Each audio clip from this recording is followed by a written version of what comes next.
Good morning, everybody. Well, I'm out in my garden this morning. It's such a beautiful day. I can hear the birds behind me. I'm sitting in amongst all my beautiful flowers and I feel really good. It feels really nice to be outside. Have any of you ever seen a mustard seed?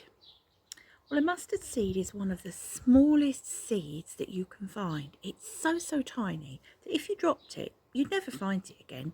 It's just disappeared. Now, Jesus told a story about the mustard seed, and this is how it went.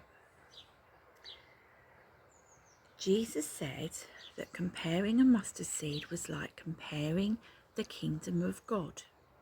He said, how can I describe the kingdom of God? What story should I use to illustrate it? It's like a mustard seed, really tiny, really small, planted in the ground. It's the smallest of all the seeds, but over time, with lots of love and tender care, it becomes one of the largest garden plants, and it grows great big long branches, and the birds can make nests in it to shade. How is that a picture of the kingdom of God? Well, when Jesus first began his ministry on earth, he had no followers, nobody at all. The Bible tells us that Jesus was walking along the shore of the Sea of Galilee when he saw two fishermen, Peter and his brother Andrew, casting out their nets.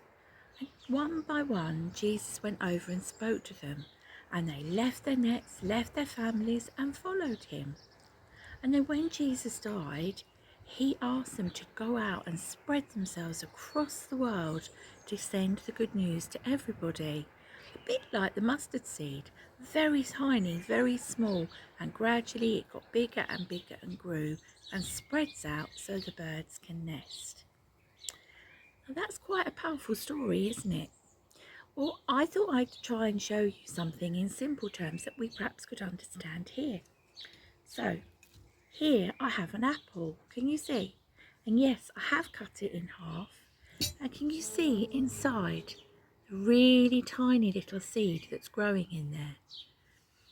Well, did you know that if there were 5 seeds in an apple and you started to plant them, and then you had 5 little trees, and then those trees grew bigger and gradually they bear fruit, and before you knew where you were, you'd have an orchard filled with apples that you could share with all your friends.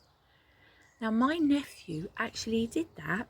He asked my mum when he was little all about the seed in the middle, and my mum told him all about the fact that from the seed the tree grows, the tree then bears the fruit, and you get your apple.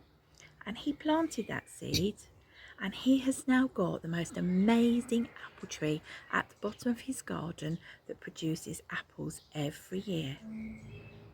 Now, today's story is very special, and it's one that we can all learn from.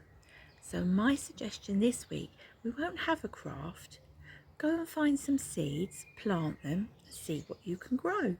See if you can grow some lettuce for your sandwiches, or perhaps some flowers for the garden. Or even if you wanted to go and see if you could find seeds and make a collage picture and try and take a picture all about the tree that we were talking about this morning, the mustard tree. You could pick up little feathers and make the little birds that are nesting in the tree. Go and enjoy the sunshine, go and have some fun, and I'll see you all next week. Bye bye.